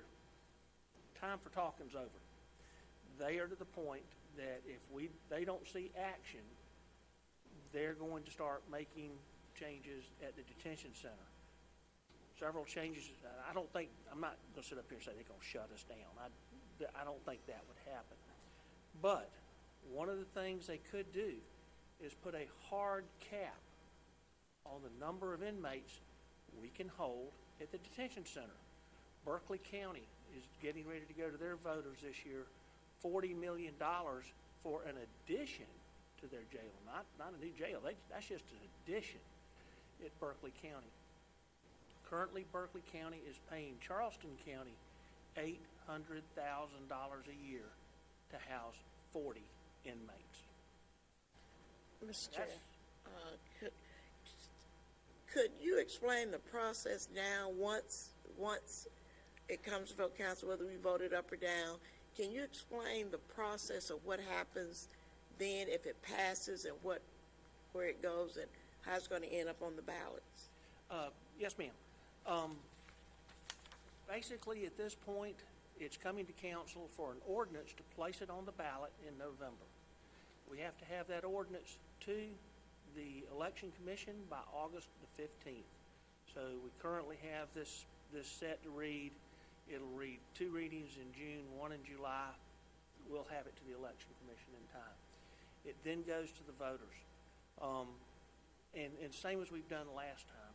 If the voters approve, we start to move forward. One thing I would note for the record, Mr. Dees covered this. The current sales tax runs through May of 2022. This sales tax starts in May of 2022 when the current one expires. The reason we're bringing it now is because we didn't want to put the merchants of Lancaster County in the position. If we waited until November of 2022, In May, all the merchants in the county have to reprogram all of their cash registers and take the penny off. If the voters approve, then May of 2023, or May of 2022, they've got to, that would be the following year, May 2023. They've got to reprogram and put the penny back on. We don't want to do that to our merchants. So the voters can either approve it or disapprove it. I would note that, as he mentioned, the project that would include a new detention center, which includes a magistrate's court, would be bonded, and that would have to run over 2 cycles. If the voters, for some reason, did not approve in capital project sales tax for the inclusion of that, the balance goes on debt service millage. I want to be clear about that. The rest of the projects are pay-go. So once May 2022 rolls around, Veronica starts collecting money for capital project sales tax 3. And after the first year, we'll see how much money's there and see which projects we can fund. We will have to follow these in priority order, with the exception of the roads. I would note we can't budget $13 million worth of roads in 1 year. We're going to have to break that one up. The rest of them, we follow in priority order. And one more question from me with staff or Mr. Carnes. People are going to look at 9.6 million. Would you explain who would, Lancaster County can't build that road. Would you explain the process and the possibility of other funds being committed with that from federal or state? I would defer to Councilman Carnes. He is our representative on RFATs. Okay. There is a possibility of some state infrastructure bank money coming to RFATs, which might free up some additional funding. May go further than Marvin. That's something that RFATs would cover, and Councilman, I would defer to you on that. Yes, Mr. Chairman. The monies would most likely be funneled through RFATs. That's the way most of York County money is done, even though it's on their penny. They funnel it through RFATs, and they allow RFATs in conjunction with the state to do all the engineering, oversee the projects and everything like that. It just makes it simpler and easier because they have experience in doing large projects like this. We don't have experience in doing large projects like this. There is an application into the infrastructure bank currently for interstate intersection improvements along I-77. At current time, I think the request is a little over $50 million. If they receive that, then monies that have already been approved by RFAT for those intersection improvements would be put back into monies that could be allocated for other projects. When you have a project that has monies available to go on that project, then it works you up higher on the list of when they start looking at reallocating that money. So our hope is that, number one, that request gets approved, and number two, we move up in the rankings so that we could get additional funds to extend the widening further down Highway 521 at that point in time. Mrs. Carnes, was that the total cost of the project or partial cost? This is the total cost just for that 1.4 mile section. The total cost, I believe, was approximately about $58 million, and that would go from state line down to Highway 75. Okay. One thing I would note that came up at the committee, and Chairman Dees was scribbling there. They did take a look. RFAT currently has a project underway at the Marvin Road intersection. That is in the process now. This is pay-go, so it's further down the list. It's not going to happen right away. The other thing, Councilman Carnes, if you would mention, RFATs is going to be coordinated with North Carolina DOT because it doesn't make any sense for us to do 6-lane dumping into 4. That's but correct. NCDOT has a project going y'all coordinate with. Widening has been approved in North Carolina from the state line up to 485. That was approved, and they were starting to put their plans together and everything, and just like us, they got hit with COVID, and they got hit with a hurricane, which has wrecked havoc to their road funding system. So right now, that project has been put on hold till they can get their self back on track again. But it's still a project that has been approved, and it will be done. Probably, it was initially scheduled to be done the first, starting 2002, 2004. So now it may, with the delay, it'll probably put it more on track with what we were looking at, which was about 2006. 2026. Yeah, 2026. Sorry. Yeah, wish we'd done it in 2006. And Mr. Chairman, Councilwoman Griff, one thing that you brought up, there'll be several projects, should the voters approve, that we will basically be a funding source. For example, on the widening 521, we'll write a check to RFATs and say, David, keep council posted, let us know how it's going. And Councilman Carnes will do that as our representative. City of Lancaster, we're not going to be fixing their road. We would fund the city of Lancaster. Town of Kershaw, the Lindsay Pettis Greenway. There's several projects on there. We would basically be a funding source. One of the things we will require, and I want to mention this because if I don't mention it, Veronica will kill me. We have to have receipts. It's not we're just going to give them a check and say, tell us when the project's done. They've got to turn in paperwork. So essentially, we're going to develop processes and procedures in the downtime before it goes to the voters. We'll develop those so we can make sure they account for the funds correctly. Let me ask a question. Pay as it go, and as you get down on the list, the project is long. It takes longer. Now we're at $68 million and something. What if in 7 years we don't collect that amount? What happens to those projects on the bottom of the list? Very good question. Brian Nurick has done our economic forecasting, and as always, Brian's very, very conservative. But on pay-go, on any of the ones, on the current capital project sales tax, if for some reason the price of asphalt goes back through the roof, we may not finish all of the roads. They just don't get done. The same thing would happen on capital project sales tax 3 if the economy doesn't rebound and we don't collect what we think we're going to collect. The projects on the tail end are in jeopardy. You can't put them on the next capital. Certainly could. You can move forward and say, well, we didn't get to them, we're going to put them on sales tax 4. That would be a question for the capital project sales tax committee at that time and the council serving at that time. They would literally have to reapply for the next round.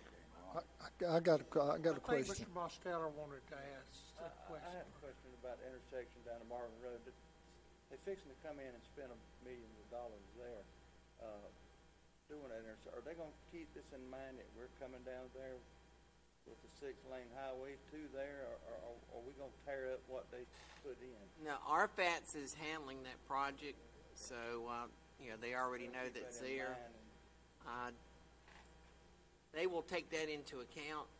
They're putting in extra turning lanes and widening Marvin Road for a short distance, and they won't be tearing it up, but they will probably be looking at having to acquire some more right-of-way there.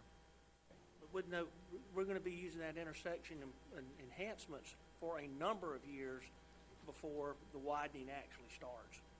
I got one more thing I want to say. And I want to thank the committee, Charles, you and your committee, for what y'all have done. I know that was a big task, a big pile of stuff with a little bit of money, but I think y'all done a good job with the short time y'all had to do it. So I want to commend y'all on what y'all done. The question I have is this list going to show up on the ballot and rank the way it is? Yes, sir. That is one thing that Franny wanted to make sure we had the ballot question in good order, so that's why it's coming back as an amended ordinance at second reading to include that. John, I don't know if you may have a comment here on that. Correct. And some of these projects, if you just look at the project title, probably doesn't really 100% inform the voters of precisely what's occurring. Now, you can't have a ballot question that's 4 pages long, but I think that's part of what Franny is trying to do, is to contextualize some of them and also just precisely word the ballot. We've got bonded projects and pay-go projects as well. And the second question was the roads to be resurfaced were not named roads. They're going to be determined by the CTC. Yes, sir, that is correct. As they did on Capital Project Sales Tax 2, Capital Project Sales Tax 3 Committee approved a certain amount of funding, but then deferred to the CTC, since they deal with roads all the time, to actually select the roads. And as we did with Capital Project Sales Tax 2, the roads that we're working on were not actually on the ballot. However, we made sure they were widely publicized, thanks to our great publicist, Greg Summers at the Lancaster News. Everybody will know exactly which roads are being proposed. And I mean, you're talking about city roads and town roads and state roads. Is that correct? It would depend on what the CTC selects, is what their priorities are. The only ones that are outlined specifically are the widening of US 521 and the 100 block of West Gay Street inside the city of Lancaster. Those are specific projects. Mr. Chair, someone did ask me a question concerning how it's going to show up in the bond referendum, whether they could vote any project up or down. And, I said absolutely not. It's going to be one combined vote. So we may want to let folks understand that you can't check one and X the other. It's either yes or no for the entire. You like them all, or you don't like them. Mr. Chairman, comment for our great chairman of the committee. Charles and Ms. Dees are looking at that. There's something for every part of this county. There is a detention center. There is EMS stations. There is a senior citizen center up in Indian Land, which is definitely needed. There's something for everybody that's in this county. And I appreciate your work. I appreciate your time. I appreciate your leadership. Thank you, Mr. Hunter. Mr. Chairman, I'd like to say thank you to the committee as well. I had the opportunity to present the 521 project before them. They were very attentive to my presentation. They asked some really good questions, just as they did on all the other projects that were presented to them. Thank you, Mr. Carnes, and I'll make this statement, that one person couldn't do this. There were 6 people on that commission, plus a whole lot of administrative staff that work in this building every day. And without every one of them, that sheet would not exist. Thank you all. And I too would like to thank Mr. Dees and the committee. And I want people to understand that we're a growing county, and a lot of our infrastructure is not where it needs to be. And this is the best way to fund it. I don't know what percentage of the sales tax comes in from out of the county, from out-of-state residents, but I would imagine it's probably at least 30%. I don't know. It runs somewhere between 25 and 32%, pretty much. And that's what I'm being told. These projects will really make really improve the infrastructure in our county like the previous projects have. Any tax that other people help fund that are outside the county is a good tax. That's good. Thank you. Any more questions or discussions, comments? I think we're ready to vote on first reading of ordinance 2020-1673. Have a motion from Mr. Blackman, a second from Mr. Carnes. All in favor, raise your right hand. We have unanimous approval. Go down to our discussion items. Number 10, pending projects update for new constructions and major renovation projects. Ms. Allison Alexander.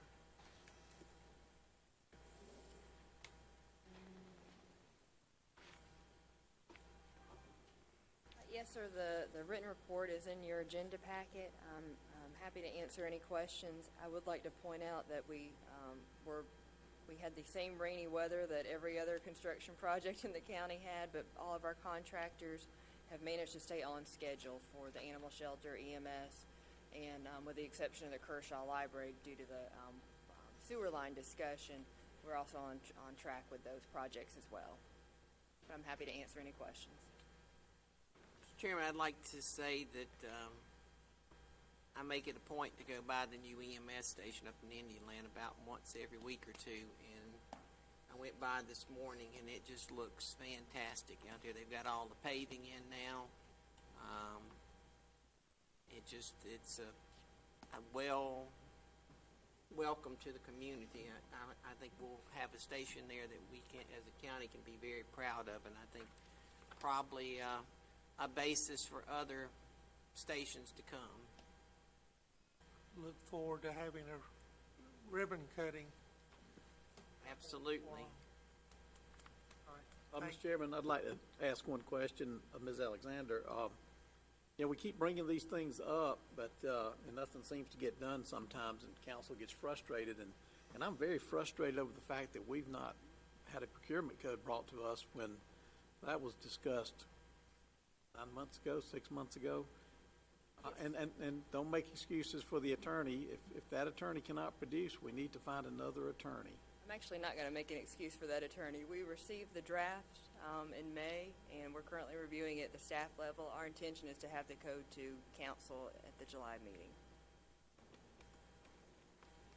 Thank you. Mr. Willis, registration for the National Association of Counties virtual meeting, 10B. Yes, sir. Mr. Chairman, members of council, normally we don't have this issue come up because we don't normally go off and, fly off to exotic places and attend the National Association of Counties meeting. This year it's virtual. So one of the things I'm asked to do is to please allow me to register Lancaster County to attend the virtual meeting. As part of that, we have a vote on who the second vice president will be. Traditionally, the votes are gathered and voted together by proxy from our NACO board member. I think most of y'all know him. That's Florence County Council Chairman Wayman Mumford. So I just basically would request approval from y'all to allow me to register, because one of the things I have to certify to NACO is I have approval from the governing body to register and have the vote administered by Florence Councilman Wayman Mumford. You looking for a motion? Yes, sir, You've got probably one just have a built in. simple motion. Mr. Chairman, I make a motion that the county administrator be authorized to register for the NACO annual conference with the caveat that Lancaster County vote will be exercised by way of proxy by Florence County Council Chairman Wayman Mumford. Do I have a second? Second. A second from Mr. Mostella, a motion from Mr. Carnes. Any more discussion? All in favor, raise your right hand. We have unanimous approval. Okay, let's go down to our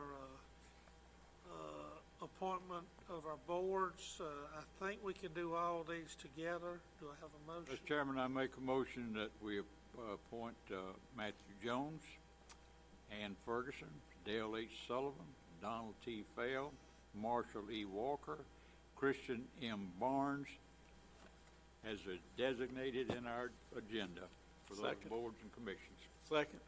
Have a motion from Mr. Honeycutt, a second from Mr. Blackman. All in favor, raise your right hand. We have unanimous approval of our board members, and we thank them for volunteering their time. 10D, expenditure of capital project sales tax funds for sewer line at the Kershaw Library. Mr. Willis.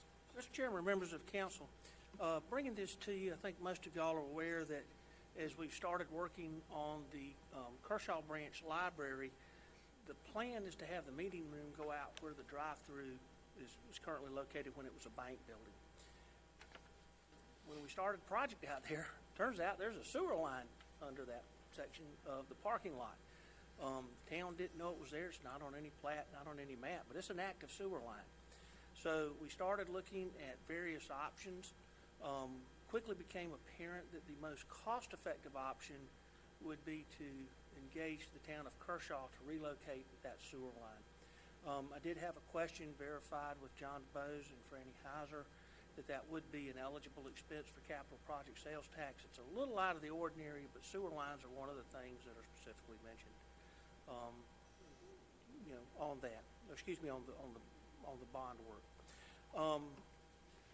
Councilman Blackman, I know you've been involved with the mayor on that. Any comments? I certainly think this is the cost-effective option. Basically need to get council's approval because that is a little out of the ordinary to expend $37,000. And again, we're not going to go out and do anything to the town of Kershaw sewer line. We're going to work with Mitch Lucas, and they will engage their contractor to do that. He's waiting to hear. I told him I'd call him tomorrow and let him know what the word was, and if we get approval, he's going to send his contractor out there tomorrow to start work. We will have to work with finance again. We'll make sure that receipts and all that, because we are responsible for the funding on that. Councilman, any comments? Well, we'd like to say the town of Kershaw is very appreciative of the thought here that we're about to vote on. The original plan for the library had that meeting room in the back where the sewer line is. The other alternative that some of us I know have been privy to was well, if we can't do anything with that sewer line, let's build onto the side to get that meeting room. But I think aesthetically, this is going to be the best. I mean, it's by far the most cost beneficial for us, and I do think aesthetically, from the design standpoint of that library, this is the way to go. I agree. We had a favorable recommendation. I think common sense prevailed in this. Excuse me, Matt, where did you say the money's going to be paid for this? That would come from the capital project sales tax for the library. Gotcha. Kim, You'll have some of that. any comment on that? I'm presuming we just use some of the contingency and then see how it goes from there. If y'all recall in February, which is part of that budget amendment ordinance we're working on, y'all actually passed not to exceed $500,000 additional for that, and it contained over $200,000 of contingency funding for things like this that come up. So it will be funded through that. Very good. So I'm looking for a motion. So moved. Second. I have a motion from Mr. Honeycutt, second from Mr. Carnes. All in favor, raise your right hand. Unanimous approval. Any information on anything tabled, deferred, or held that we need to know about? Mr. Chairman, nothing on the agenda, but would note that while we were in the meeting, this will be interest to Councilman Carnes and Councilman Graham. The lane shifts up on Highway 160, DOT's reporting that it turned out that the work was a lot more involved than they originally anticipated. So they're going to have those lane shifts in place overnight, possibly until either Thursday or Friday. Thank you. At least we don't have to reroute them halfway around the world. They got other lanes they can reroute them to. Okay, do I have a motion to go into executive session? So moved. Second. Griff, and a second from who? Mr. Carnes. Mr. Carnes. All in favor, raise your right hand. Have unanimous approval to go into executive session.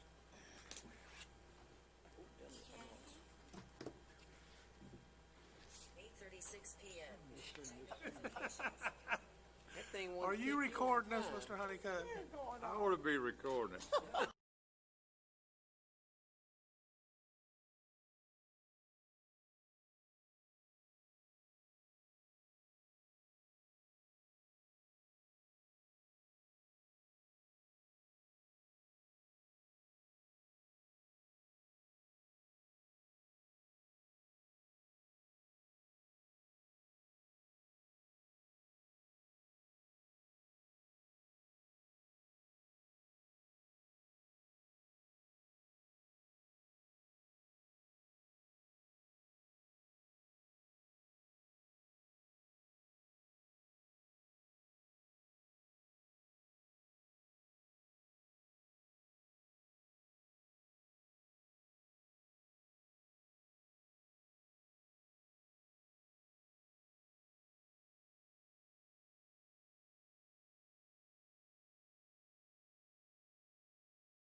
got to looking at it and feeling, I figured that's probably what it was, but I just wanted to check and see.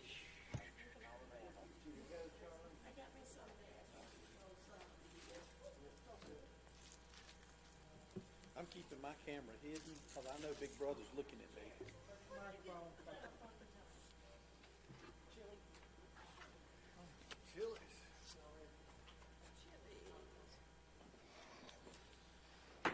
Do I have a motion to come out of executive session? So moved.